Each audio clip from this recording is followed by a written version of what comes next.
सिंध के नए गवर्नर कामरान टिसोरी की तैनाती पर एक हंगामा मचा हुआ है। यकीनन इसका एक बैकग्राउंड है। एमक्यूएम के अपने अंदर इस पर हैरानी का इजहार किया जा रहा है। पार्टी ने बज़ाहिर इस तैनाती को वेलकम किया है, लेकिन अंदर खाते कोई भी खुश नहीं। लोगों को कामरान टिसोरी की शख्सियत और इससे जुड़े बहुत सारे नए पुराने कारनामों पर एतराज है। टिसोरी साहब की पुरानी तस्वीरें ट्विटर पर शेयर की जा रही हैं, ये पॉइंट समझाने के लिए कि वो भारतीय फिल्मों के विलन लगते हैं। मतलब सारा इशू ज़ाहिरी हुस्न का है कि आप दिखने में कैसे नजर आते हैं, आपके किरदार की कोई अहमियत नहीं है। पाकिस्तान और भारत में रंग को बड़ी अहमियत दी जाती है कि कौन गोरा है और कौन सांवले रंग का है।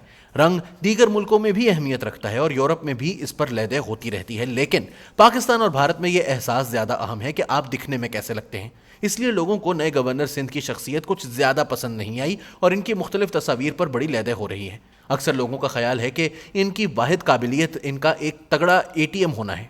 बाज़ लोग इनका मुकाबला एमक्यूएम के ही तवील अरसे तक गवर्नर सिंध रहने वाले इशरतुल इबाद से कर रहे हैं, जो देखने में डिसेंट, मुहज़्ज़िब, रख रखाव वाले लगते हैं और गुफ्तगू का सलीका भी खूब जानते थे। लेकिन इन पर भी बड़े संगीन इल्ज़ामात थे। जब वो गवर्नर बने थे, परवेज़ मुशर्रफ का दौर था, लिहाजा कराची में इनका तूती बोलता था। इशरतुल इबाद के दौर में इनकी पार्टी के 30-35 लोगों को पेरोल पर रिहा कर दिया गया, जो बाद में गायब हो गए, जिन पर कत्ल, अगवा, भत्ता लेने जैसे संगीन इल्ज़ामात थे। लेकिन वही बात कि वो डिसेंट लगते थे, ड्रेसिंग अच्छी थी और गुफ्तगू भी मुहज़्ज़िब अंदाज में करते थे।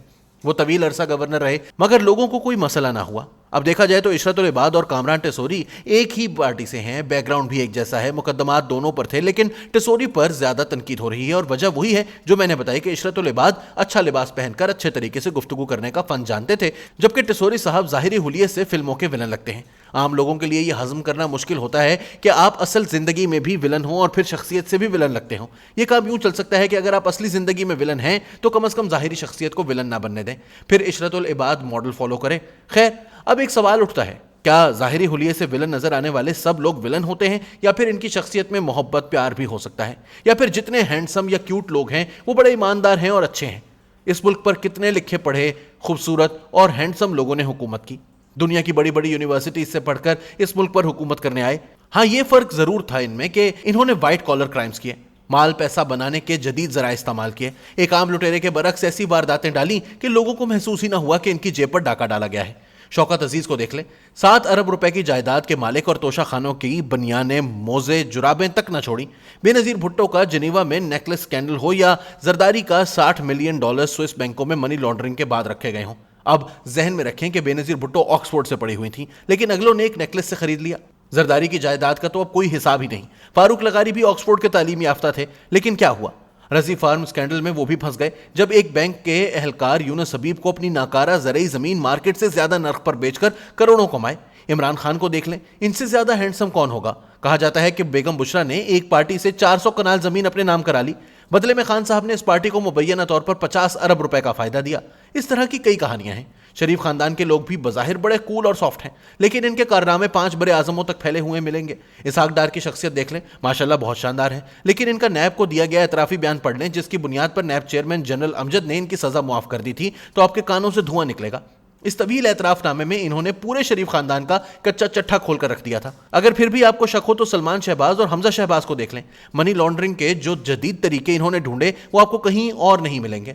शख्सियत तो जहांगीर तरीन की भी बहुत शानदार है, लेकिन उन्होंने भी मुलाजमों के अकाउंट्स खुलवाकर इनके नाम पर गैर कानूनी तौर पर शेयर्स खरीदकर करोड़ों कमा लिए। जिस जुर्म की सजा 14 साल बनती थी, लेकिन चंद लाख जुर्माना देकर जान छुड़ा गए, क्योंकि खुद वजीर थे और परवेज मुशर्रफ का दौर था, लिहाजा बात दब गई। शख्सियत तो मरियम नवाज की भी बड़ी शानदार है, लेकिन वही मरियम है जिन्होंने कहा था कि इनकी लंदन छोड़े पाकिस्तान में भी कोई जायदाद नहीं, और फिर पाकिस्तान में ही इनकी जायदाद निकल आई। शहबाज शरीफ पर भी 16 अरब रुपए की मनी लॉन्ड्रिंग का मुकदमा चल रहा है। हमजा शहबाज भी इस केस में मुलजिम है। हुसैन नवाज को देख लें कि कितना मासूम और सादा नौजवान लगता है, लेकिन वो इस वक्त मफरूर है और खानदान की बिजनेस एम्पायर चला रहा है। पैनामा केस अगर देख लें तो वो सब कुछ इनके इर्द गिर्द ही घूम रहा था। अब भी वो फॉरेन क्वालिफाइड हैं और सब जदीद तरीके जानते हैं। एक तवील फहरिस्त है जो नाम गिनवाए जा सकते हैं कि कैसे कैसे पढ़े लिखे और डिसेंट लुक्स वाले लोग बड़े माल बनाने में मसरूफ थे।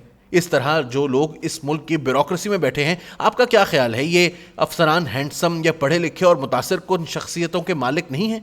कभी इनसे मिलें तो इनका रोब और दबदबा देखकर आप सांस लेना भूल जाएं। लेकिन सबसे ज्यादा माल यही लोग बना रहे हैं। तकरीबन आधा कनाडा इस वक्त पाकिस्तानी ब्यूरोक्रेसी से भरा हुआ है।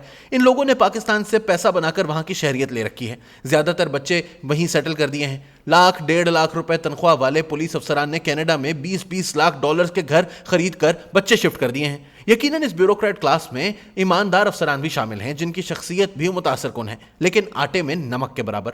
आज हमारे माशरे में कितने अफराद करप्ट लोगों से दूर रहना पसंद करते हैं या इनके साथ अपने बच्चे बच्चियों के रिश्ते नहीं करते। कौन लोग इनकी बड़ी गाड़ियों से मुतासर नहीं होते और इनके हल्का अहबाब में शामिल होने पर फख्र महसूस नहीं करते। जो आज कामरान टिसोरी पर एतराज़ कर रहे हैं, इन्हीं लोगों को कल गवर्नर हाउस बुलाया जाए तो कितने लोग इनकार कर सकेंगे कि इन्होंने आपसे जुड़ी बड़ी गलत बातें पढ़ी हैं। सब दौड़े जाएंगे कि गवर्नर ने दावत दी है। कामरान टिसोरी पर होने वाली बहस के बाद समझ आई कि बंदा बस क्यूट हो, हैंडसम हो, फिर वो बेशक सारी दिल्ली या बरेली का बाजार लूट ले।